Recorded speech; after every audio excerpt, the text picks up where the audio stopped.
couple of other quick illustrations of the kaleidoscope still spinning. In this last quarter century, we've gone from being a society in which most of us grew up with the idea that job security was our birthright, to the situation today where across the workplace in Australia, generally speaking, people now have adjusted to the idea of job insecurity. They don't assume that they will have the same job forever, even if they want it. They assume, and certainly young people coming into the workplace assume they'll have many jobs. The rise of casual work and part-time work has transformed not just the workplace, but the distribution of wealth in Australia. This has been the period in which we've got used to the idea of a greater gulf between rich households and poor households than we've ever had in our history. It's not true to say the rich are getting richer and the poor are getting poorer. Yeah, sure, we're all getting richer, but rich is a relative term. The top 20% of Australian households, one household in five currently, have an average annual household income, an average, of $225,000. The same number of households, 20%, at the bottom of the economic heap, have an average combined annual household income of $22,000. That's a gap that we've not been used to. We think of ourselves still as a broadly comfortable middle-class society, but the middle is shrinking. The real growth is at the top and the bottom of the heap.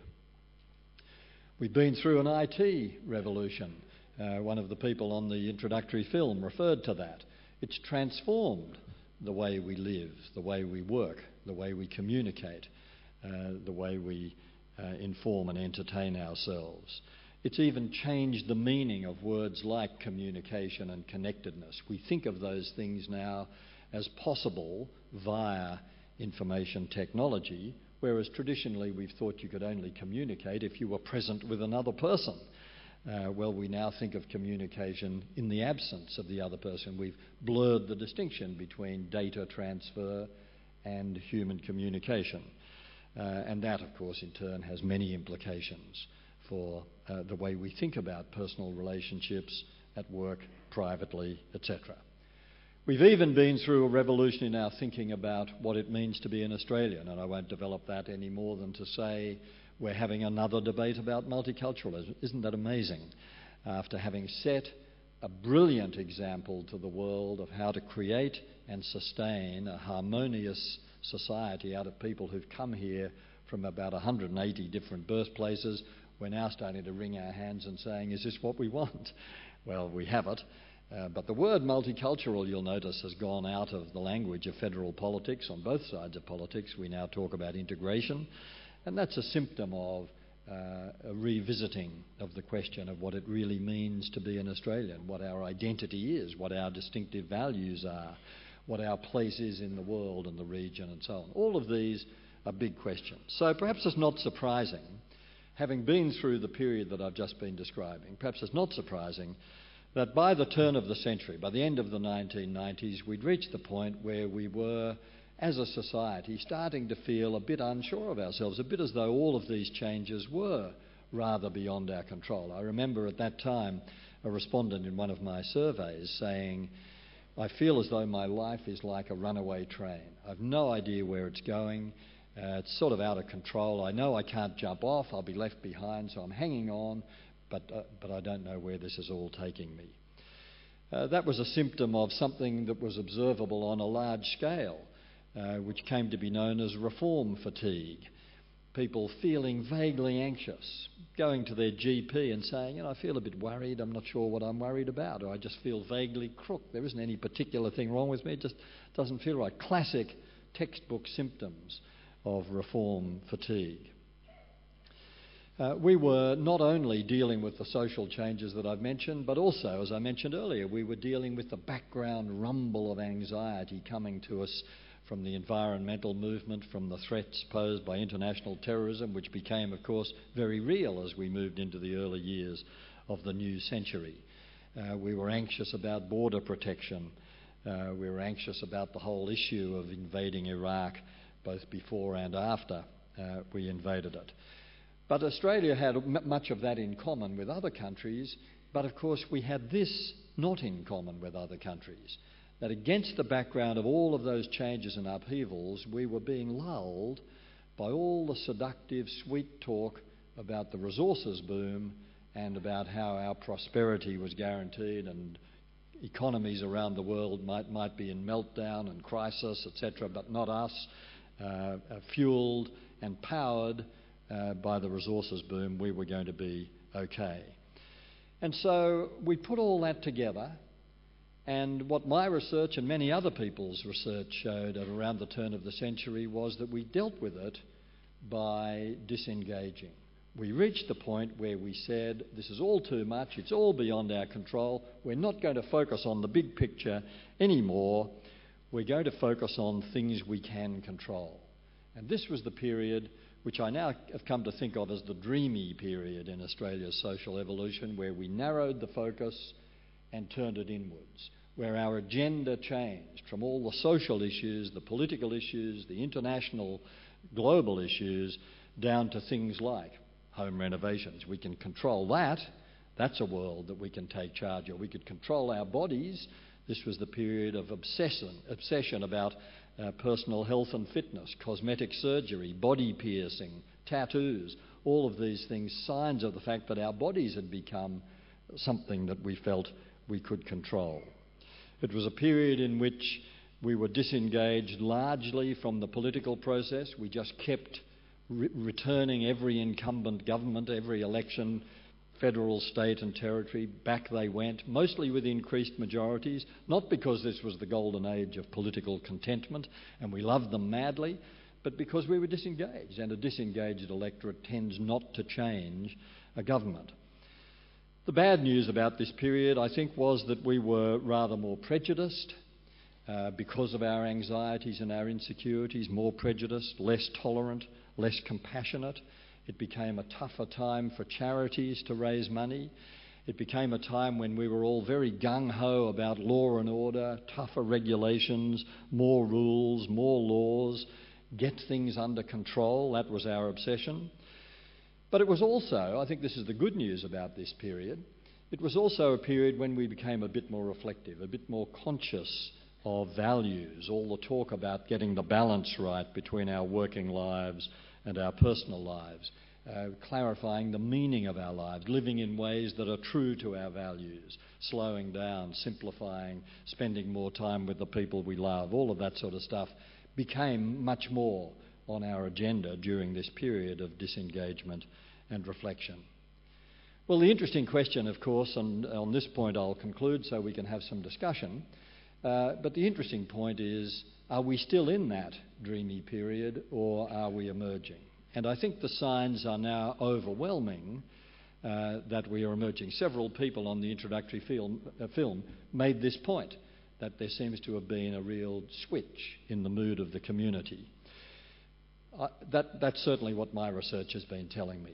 On all kinds of issues, the process of re-engagement has begun. We're engaged again on the environment in a very big way. We were engaged again, of course, on the work choices issue, which was a major factor in the recent federal election. Maybe we just needed to go into a period of retreat and then to come out of it. Maybe we needed to disengage so we could re-engage, or maybe it was a specific series of issues that triggered this re-engagement. Maybe 10 years of rampant materialism in which the only values we talked about seemed to be material, in which we talked much more about the economy than the society. Maybe we'd had enough of that. Maybe we decided it was time to think in new ways. Well, if we have emerged or are emerging from the dreamy period, then the signs of re-engagement will be fascinating to watch. One of the signs will be that no incumbent government will be as safe over the next 10 years as it has been over the last 10. There is no doubt if the voters of New South Wales could have a state election tomorrow, they would change their government in the same way as federally. Coming into this new period of engagement, we were very keen to make an emphatic statement about the change of federal government. As consumers, we'll be much more on the front foot. As citizens, we'll be much more engaged in social issues. Right now we're reading reports about a bit of a slump in consumer confidence, but that seems to be not to detract from what I'm saying. There is nevertheless a general sense of more hopeful expectation in the air. We are more interested in society than the economy. We're not nearly as interested in tax cuts or in budget surpluses as we were a couple of years ago. Whether it's about tackling climate change or public hospitals or poverty, it does seem to me that the sign of our re-engagement can be seen in the evidence that Australians are starting to believe that real change is possible and that we ourselves might be able to make some contribution to it. Yes, it seems to me the dreamy period is over and we're in for a very exciting few years. Thank you, Hugh.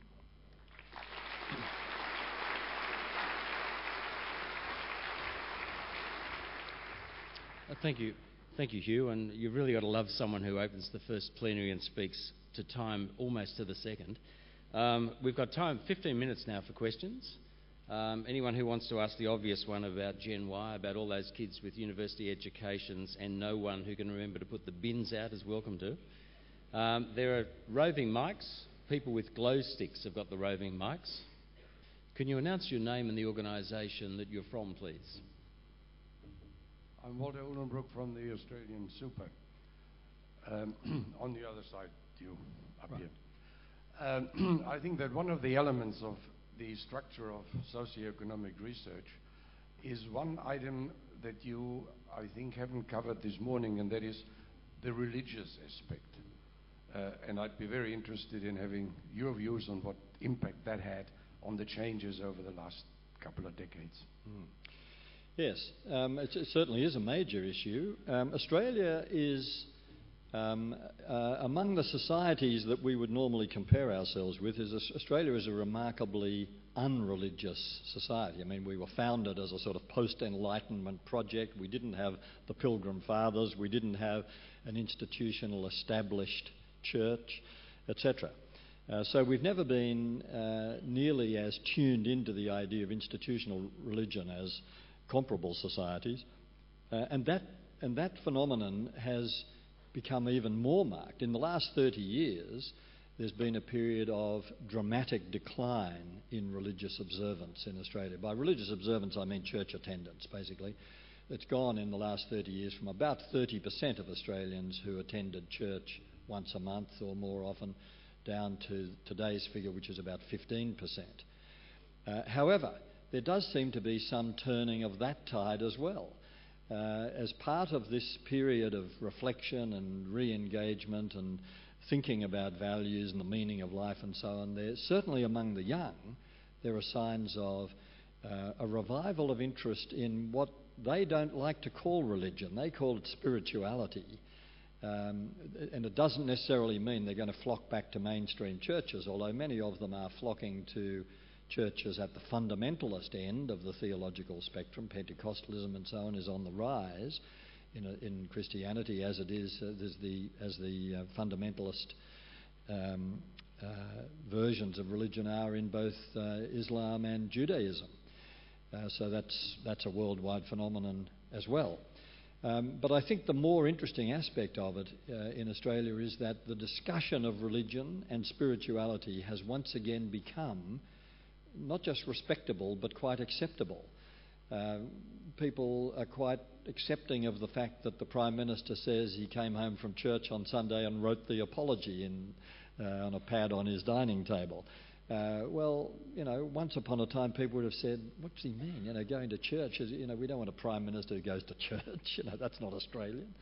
But suddenly that's kind of accepted, and there is this feeling that people are interested in other people's religious perspectives and motivations and so on. So I think what I'd say about the period that I've been reviewing is it was a period of quite dramatic decline in interest in religion and correspondingly a huge rise in materialism, and now there seems as if there's a bit of a crossover emerging again. Another question over here. Thank you. Yep. Sorry, Hugh. Just in regards to Generation Y and their saving habits, and I'm probably looking at superannuation, that if soft contributions were to come in, are they going to be interested in these saving sort of habits through superannuation, or are they going to want the flexibility to live their lifestyle when they get older in the way they wish to? No, I think this rising generation is good news for the superannuation industry, frankly, because I think they're not going to be remotely interested in saving as we've traditionally understood it. Partly because their parents, who are the baby boom generation, have become notorious as our worst ever generation of savers. That's the generation that's taken us into record household and personal debt, and they've taught their kids how to live with debt. I mean, you know, debt is not even in the vocabulary, really. The word is credit. And credit isn't debt. Credit's just another form of money, is how people tend to think of it. So this is a generation who I think are going to want... Their flexibility is all about wanting to live the way they want to live now. They're going to be very happy to go into debt. They're going to be very happy to stay flexible in the way I mentioned earlier, in not getting locked into a mortgage at an early age, but knowing that they're here for the long haul. I mean, one of the problems about the baby boom generation was they were shaped by a very different set of circumstances from the one I've been describing that have shaped this generation. The boomers were shaped by the Cold War. The combination of the Cold War and extraordinary economic growth and development led the boomers into instant gratification as their generational ethos. We're not here for a long time, we're here for a good time. That was sort of boomer talk. So they were never interested in saving. They were very happy to get into debt and stay there. You know, if the bomb goes off, we'll all be history, and you know, we won't have to repay the debt. And now, of course, the reverse mortgage has been invented, the perfect financial product for the baby boom generation. Now, you know, you haven't saved, you haven't prepared, but don't worry, you can mortgage your house and live off the mortgage, never have to repay it, and when you die, the bank will sell the house, they'll be happy, your kids will be furious, but it doesn't matter. But this generation know so the boomers never thought they were here. I don't mean they thought they would die young, because no one thinks that. But as a generation, part of their psyche was, we're not here for the long haul, that the world is, you know, we're going to blow ourselves up. This generation don't think that at all. This generation know they're here for the long haul. That's why they say things like 30 is the new 20, by which they mean at the age of 30, we'll probably be at about the stage our parents were when they were 20. And if you want to understand your young adult offspring, if you have any in their 20s, think of it like that for them, 20s is an extension of adolescence. Expect them at 30 to be about the way you were at 20, and it'll all make sense. However, part of that is they know they're here for the long haul, and compulsory superannuation, increased compulsory superannuation contributions, I think will, as generationally, be welcomed by them, because that will mean they don't have to worry about saving. They can get on with this thing that they treasure above all else, lifestyle. We've got a question up here, Hugh, up the back. Yep. Hugh. Name and organisation, please. Michael Chair from Mallisons in Sydney. Hugh, thank you very much for a very thought-provoking discussion. I must say I'm not going to look at a food court the same way again after your comment about it as a public trough. But my question relates to your closing remarks in relation to what you saw as a period of re-engagement by the Australian community. And I'm interested in your comments, if any, in relation to the apology that we witnessed by the Federal Parliament earlier in February. And in particular, I guess, whether or not our attitude as a community towards things like migration and border control, and I think you speculated earlier about the attitude we had in terms of the rise of terrorism on a international scale, whether in light of those things and this comment you made about re-engagement and the apology, we're actually going to see renewed re-engagement, or whether that's actually going to be a step backwards for that period of re-engagement that you're talking about. No, I'm always a bit in danger of being too optimistic. So, you know, if someone wants to bring me back to earth, that's probably a good idea. But in spite of my natural tendency to optimism, I think optimism about the way Australian society is heading at the moment is absolutely justified. Now, the apology and the extraordinary reaction to the apology around the nation, I think, was highly symbolic. And I don't mean what I'm about to say to in any way diminish the significance of the apology or the problem associated with our history in relation to Indigenous people. That's all absolutely as is obvious from the content of the apology and the facts of history. However, I would say that early in the life of this new government, we needed some huge symbolic act. Now, it happens to have been the apology to the stolen generations, and that's got what I would say, as a reasonably dispassionate observer of these things, was an unexpectedly strong emotional response from the Australian community. But I think that's because the community is ready to respond strongly, emotionally and practically to anything that talks about us becoming the kind of society we really want to become. And so I think the apology worked. I mean, to be really cynical, you could say it worked as a piece of politics, because here, when people were saying the change of government will change Australia, I think that was getting it all wrong. We had a change of government because the mood had changed. Australians, 6 months before that election, already knew that they were going to throw that government out and replace it with almost anyone that was able to stand up and string two words together. It wasn't about policies. It was about, we wanted a change. We wanted to feel different about ourselves. We wanted to come out of this period we'd been in. So there are huge opportunities for the federal government, but also for leaders of any kind in the community, whether political, cultural, corporate or whatever. This is one of those magic moments in our social evolution where strong leadership that's about vision, that's about creating a kind of society we could really be proud of, dealing with some of the problems we haven't dealt with, dealing with people who've been locked up in detention centres for more than 2 years, the sort of stuff that's also on the federal government's agenda now. That's all going to get a very big tick from this community. So I would think the signs that we saw in response to the apology were the signs of a community waiting for good news about this next stage of our development. In relation to the environment, for example, I think this is a society waiting for governments and other community leaders to ask them to do all kinds of things which might be quite hard to do, but to get on and do it. We've got a problem, let's act. You know, it's not about just the economic bottom line, it's about our survival and it's about the quality of our lives. If we're giving a big tick to strong leadership, we've got time for one last question, as long as it's a very quick one. It'll be a quick one. Richard Fuller from Hester. I wonder, Hugh, if you could talk about what happened to multiculturalism, and I accept the emphasis on assimilation now, but what's likely to happen in the next little while on that score? Yes, it's a bit of a puzzle, although I think I tried to explain it in my remarks. I think the fact that we got nervous about multiculturalism was as much about the perceived threat of Islam as about anything else. I mean, we talk now in Australia as though we're about to be, or some people talk, I should say, extremists talk, as though we're about to be overrun by Muslims. There are, in fact, 300,000 Muslims in Australia. And that's a very small minority group.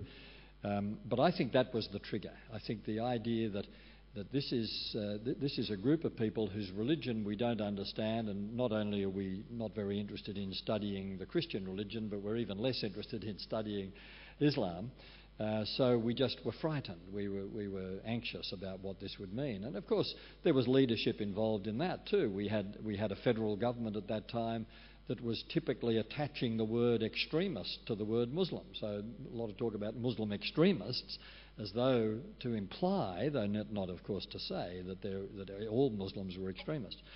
I think that unnerved us. And then we had a couple of interesting, we had the Cronulla riots, we had the riots at the Australian Open, we had the city of Tamworth in New South Wales initially turning away a group of Sudanese refugees. By the way, they've now embraced them and accepted them and so on. That's a good news story, not a bad one. But all of that got a lot of media coverage, and a lot of people who have always been uneasy about the idea of... It's one of the odd things about us. As a society, we've done this fantastic job, a world first, in creating such a brilliantly integrated society from all these different cultures, but we've always been a bit uneasy about it, and whether we're really comfortable with Australia meaning diversity rather than something a little bit more concrete. So I think we've just, that was kind of let off the leash over the last few years. I suspect it'll go away as an issue as we become, again, more comfortable. By the way, we're going to be forced to become more comfortable with it again, partly because of the world refugee problem, which is only going to get worse. There are now 25 million refugees on the loose in the world who have nowhere tonight to call home.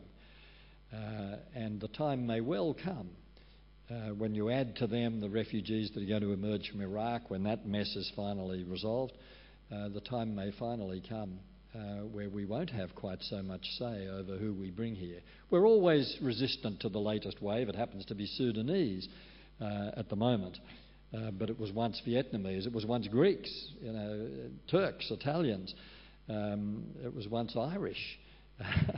But we get used to all of these things, and we do this fantastic job of creating, I think it's perhaps not the world's first, but the world's brightest, shiniest example of learning to live with great differences and great diversity in harmony. Thanks, Hugh. Two things to say about that. Firstly, you'll be asked to evaluate this session, pardon me, along with all others electronically after the conference to cut down on paper. Secondly, the speakers' gifts this year are, instead of a bottle of wine or some other piece of glassware, a contribution to Oxfam on your behalf for life-changing contribution somewhere in the world. Please join me in thanking Hugh Mackay.